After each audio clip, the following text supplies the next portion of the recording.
My playground is out in the woods, back in the sticks, this is my hood. Waking up early with nature's hand in mine. Finger on the trigger just to seal the deal. If you don't get a Mother Nature will. It's the thrill, it's the skill, it's the rush, it's the dust and grind. Living the backwoods life.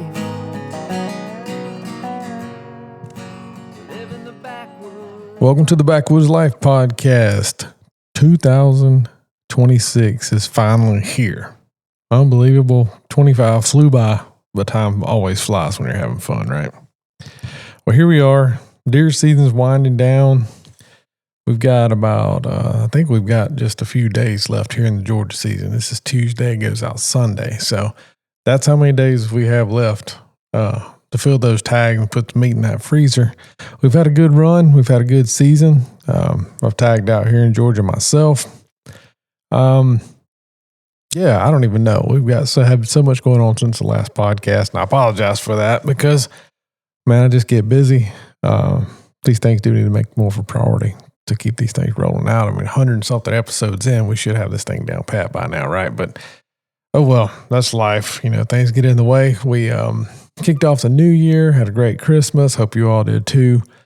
Went to the family farm, hung out, been all over the place, visiting family and friends, and just trying to relax and have a good time. But it seems like the more you travel, the more you wear yourself out. But glad to be home now. Going to hit the woods here this last weekend of deer season, do some chores over there and sit and stand a little bit. It's time of the year for that hog management to kick in because these things are getting bad. And this is the time of year to get them because they're hitting the food sources really good. So we key in on some of those guys, gals, get those hogs out of the way, and just roll on into 26. So hope everybody's doing great. Hope you had a great Christmas, and 26 has been treating you well. And, you know, one thing about it is looking back on the season, it's more about, I don't know, I guess as I get older, it's more about having fun and being there with your friends and hanging out and enjoying being at deer camps and different hunting, you know, turkey hunting, deer hunting, hog hunts, whatever, elk, antelope, mule deer, whatever you want to hunt. I mean, it's more about being there, enjoying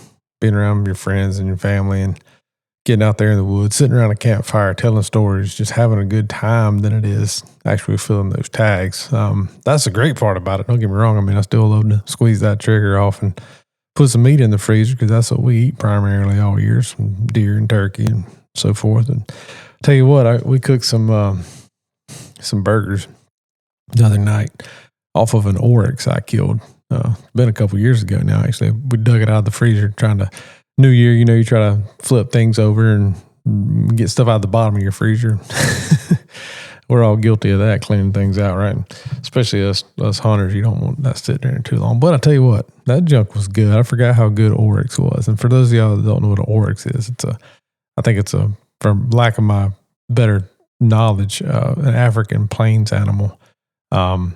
Africa, India, somewhere. I don't know. It's one of those things that was brought over here in the United States, and I shot one in Texas a few years ago, and big animals too. By the way, it took me 2 or 3 shots from a 308 to put him down, but we did it. Sometimes that's just how it goes. They're tough, but some of the best meat I'd say I've ever had. One of my top 3 or 4 for sure. Just got a lot of good flavor to it. It's real tender. Doesn't dry out real bad. So. Anyway, grilled some oryx burgers. So if you ever get a chance to try oryx, give it a shot. It's pretty daggone good. So, but yeah, going back to what I was saying, sitting around a camp, putting stuff on the grill, just visiting with your friends and family and hanging out, meeting some new people at hunting camp. Man, I've met some of my best friends in the world through hunting, at hunting camps. So just something to keep in mind when you're out there. Be open, talk to everybody, say hey. Be friendly, smile, and have fun. Make memories. That's what it's all about, right? Every season we go through, you kind of learn stuff from it. You learn new skills, new habits, or even you learn your bad habits, weaknesses. So that's what another thing to take away from it. I mean, look back on your deer season, and any hunting season, but especially since we're coming off of deer season right now. Look back and say, man, if I would have just done this better. I mean, we all have those moments that haunt us like, man, that big buck got away, or I missed that shot or, made a mistake, made a bad shot. Unfortunately, that's part of it. That happens a lot of times. I won't say a lot of times. It happens sometimes, unfortunately. But you got to look back and you got to learn from those things. So, whether it's, man, I put my stand in the wrong spot. If I was on the other side of this field or other side of this drain, that deer would have walked right under me or, just anything you can pick up from those experiences, man. Maybe even I need to move this stand just for the wind direction. Things to think about that. Winds swirl around, and I've got this spot, and I was hunting a big buck, and he didn't show up until November 26th is the time I got a shot at him, and I see him every year on that same week. So you learn these things. You make adaptations and you get better at hunting. And that's what just experience is. And I was talking to somebody the other day, and we weren't talking about hunting per se. We were talking about like shooting, like rifles. And a guy asked me, he shot a gun before, but nothing official, like hasn't hunted much or at all, if any, hasn't been trained, by anybody. He said, man, how long would it take me to learn how to shoot like you? That's a hard question to answer. I've been, squeezing a trigger since I was a kid. So, I got, 40 plus years of trigger time, if you will. So that's something you just can't pick up a gun. And there's people that are talented that can pick up from a good teacher, learn, adapt, and execute really quick. And, if you go to a training school like I have, the McCorder Rifle School is one that I really love over in Dover in Georgia. Long range shooting, you walk out to 1,000 yards on your shot, start at 400, end up at 1,000. A couple of days there, you can jump that learning curve greatly. John Presley over there, great instructor. Alan Rovig, super, super knowledgeable about every part of a gun. And they can teach you. And honestly, the people that don't have any bad habits are the best learners. So if you walk in there and my granddaddy taught me how to shoot, and this is how you're supposed to shoot, and granddaddy was wrong, then you're probably going to have bad habits that you don't know about until you get over there and you learn. I had some terrible habits that I'm still trying to overcome from what I didn't know. Not that I had a bad teacher, but back in the day, that's just everybody was taught how they were taught. So now you take those skills and they got you on a good starting point, but you just got to fine tune things and make your habits better and you get better. But that's the same thing with hunting. It's repetitious. You're getting out there, you're learning animals, you're learning their behaviors. All of them are different. Some deer come down the same trail every time. A lot of them don't. Some going to come out, right under your stand. Some don't. You're learning the habitat, you're learning the terrain, and that's what you take away from, every hunting season. It's just a new experience so that you can learn and get better. And that's the thing. It comes down to preparation, decisions, your mindset. Mentally, deer season can wear on you. If your whole goal is out there to go hunt one deer and stay on that one buck or whatever, that makes things really tough. That's a grind for a lot of people. I don't personally, there are deer that I will target, but I usually have options. I'm not going out there just set on this one, or I'm just not going to kill anything. And that's okay if that's the way you are, but I don't know. I like to squeeze that trigger too much, I guess. I don't want to sit on one, but for those of you that do, that's a tough, and especially I know guys that have hunted deer for the same buck for 2-3 weeks straight, morning, evening, all day sits, just trying to get a shot. And that's tough, but hey, it's very, very rewarding when it happens. And these guys that I know have executed on some, and some they have not. But it's been, that's their choice. That's their joy. So hey, that's your joy of hunting. Don't let anybody steal your joy of anything in life. And then trust me, there's a lot of people out there that want to hate on us for what we do, and other hunters that hate on hunters. But we're not even going down that wormhole today. So at the end of the day, why does all this matter? That's going to shape how you're going to hunt in the future, how you're going to prepare, how you're going to plan in 26. And I'm a firm believer right now is to get ready for next deer season. You start at the end of the current deer season.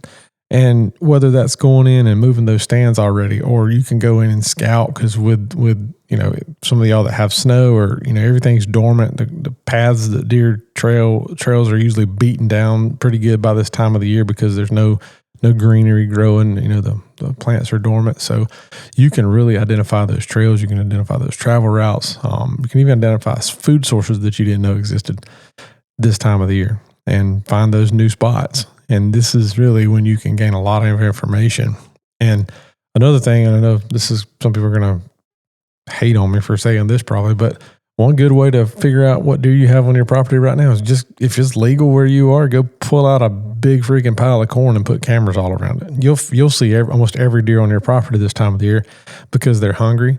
Even here in the South, I mean, we've had up and down winter. It's been really weird to be cold as crap one week and then warm the next week, but the deer are still hitting the food real hard right now because they're coming off a rut. They're trying to recover. We've already seen antlers falling in December.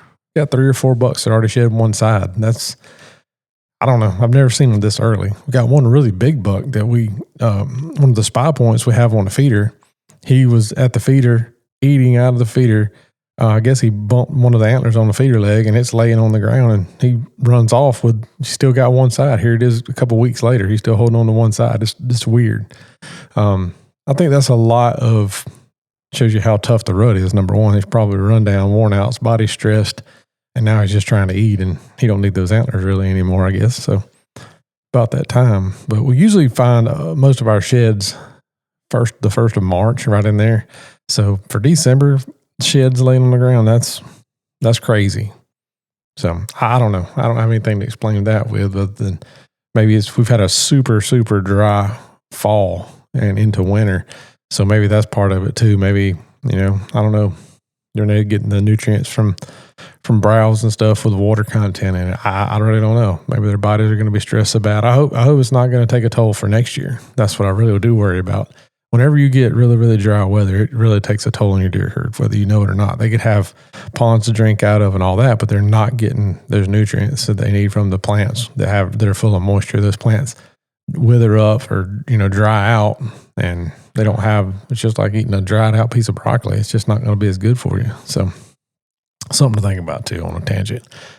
But again, all what I'm talking about is we're learning from the current deer season to take over into the next season. And I don't know if y'all heard that, but there's somebody shooting around my house. That's great. Never know around here. I live in the country, so people just decide they want to target shoot at 9 in the morning. Great.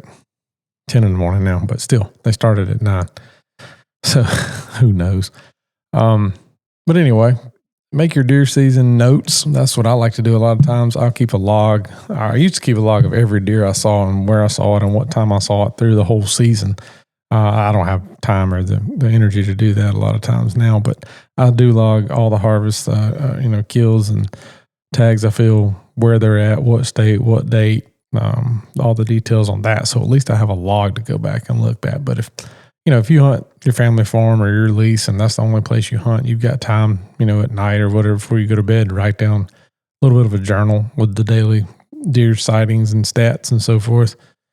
That can be very worthwhile. I actually do have that at our hunt lease. I got a little journal that I write down what stand I sat in and what I saw every time I sit, just so I can have a reference of days and, what we kill and, can have a baseline, I guess, if nothing else. And that's really helped me identify the best times to hunt from the whole scheme of things, is I can look back on, hey man, this week of November is going to be historically on the money. And it has been every year. We go over there and we try to target that one week. And this year we went over there and there were 4 of us hunting and all 4 of us killed bucks. So within 3 or 4 days, I think we killed actually 3 in one day.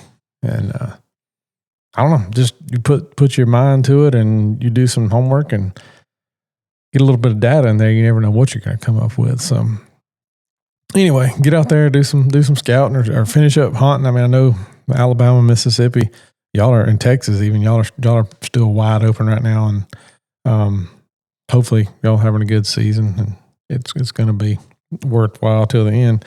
But here in Georgia, we're winding down. We're finishing things up. Leaving later next week to go duck hunting in Tennessee, with my buddy Brantley Gilbert and our crew, if you will. We try to go every year, a bunch of us guys and other people. I don't know who all is going to be in camp yet. I think I was told yesterday, I think Colt Ford's going to be in there with us, and Hannah and Jeff Barron, and some other people. So anyway, all people that I've met over the years and know. So it's going to be a good time. We're going to have fun, I know. Hopefully the ducks will cooperate. The weather looks pretty good. So we hadn't duck hunted since Canada. So that's been back in early October. So I'm ready to go again because this year in Georgia, we hadn't really had any much ducks because we hadn't had a lot of rain. So I was talking to my dad the other day, and usually when the creeks are dried up and not a lot of water flowing, we don't have a lot of ducks. So hopefully that'll change before the end of the season on the 31st, and we can get out there and put some wood ducks in the freezer, if nothing else. I'm looking forward to that. Put them on the smoker and have some little duck poppers. But anyway, thanks y'all for hopping on listening. Michael Lee, if y'all didn't pick that up, by the way. Backwoods Life Podcast. I appreciate everybody listening. I got to get back on the wagon, I know. So hopefully y'all listen to this on any outlet that you listen to your podcast on. Hop over to YouTube, look up the Backwoods Life Podcast. You can watch our in-studio recording. We're starting to do that in 2026 here. And hopefully they'll turn out good. All right. Thank y'all for listening. We'll check with you next week. Get out there, have fun, do some late season hunting, scouting, have fun, sit by that fire, kick back with the family and friends, and enjoy the outdoors. Thank y'all.